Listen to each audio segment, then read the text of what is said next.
In this great big story, I'll be talking about how Martin Luther King told his dream, even when he was told not to, and was not originally planning on telling it in the first place. MLK pushed for not only his rights, but for all of the African Americans' rights all around the nation, even if he had the civil rights laws constantly punching him back. Martin Luther King lived an extraordinary life. At 33, he was pressed on the case of civil rights with President John F. Kennedy. At 34, he shocked the nation with his I Have a Dream speech at the Lincoln Memorial in Washington, D.C. He delivered it in 1963 to over 200,000 marchers. At 35, he won the Nobel Peace Prize. The laws were not only of King's problems. They had large groups of white supremacists who strongly opposed the movement, like the Ku Klux Klan. Civil rights protesters were frequently arrested and jailed. King was arrested 30 times for his civil rights activities. After the end of the Birmingham campaign, King became intermittently involved in the organization of the historic March on Washington for Jobs and Freedom.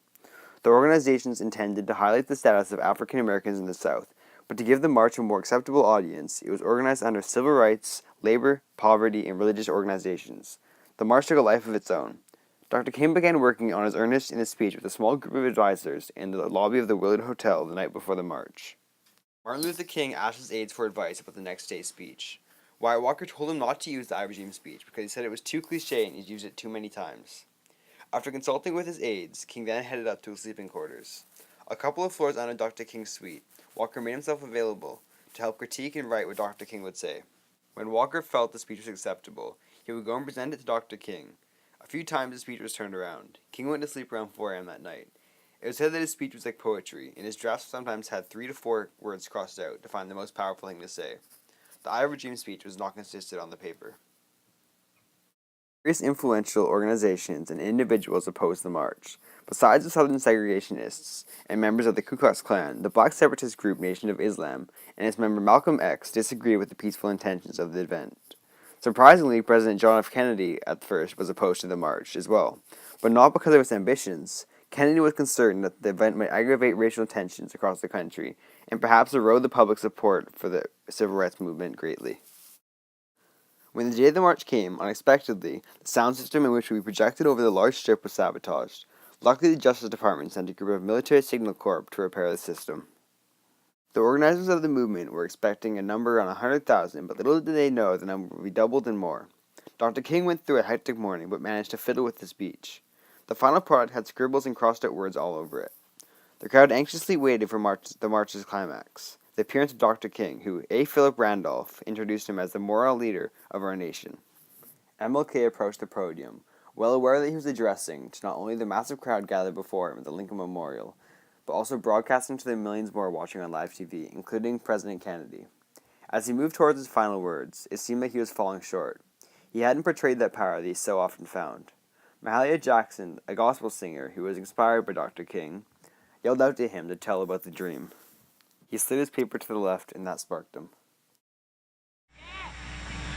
This nation will rise up and live out the true meaning of its creed. We hold these truths to be self-evident, that all men are created equal. I have a dream that one day on the red hills of Georgia, sons of former slaves and the sons of former slave owners will be able to sit down together at the table of brotherhood. I have a dream.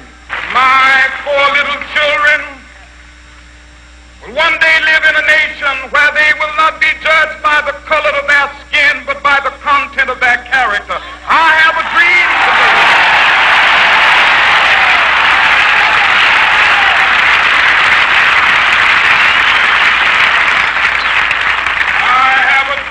That one day every valley shall be exalted, every hill and mountain shall be made low, the rough places will be made plain, and the crooked places will be made straight, and the glory of the Lord shall be revealed, and all flesh shall see it together. After the March on Washington, a mass demonstration, it caused an impact. From the viewers watching from television or radio, King's noble words showed the best side of a troubled country about to be racked by assassination, rioting, and war. The sentence for bodying in his speech was proved less than 5 years later. The King was shot dead, along with John F. Kennedy.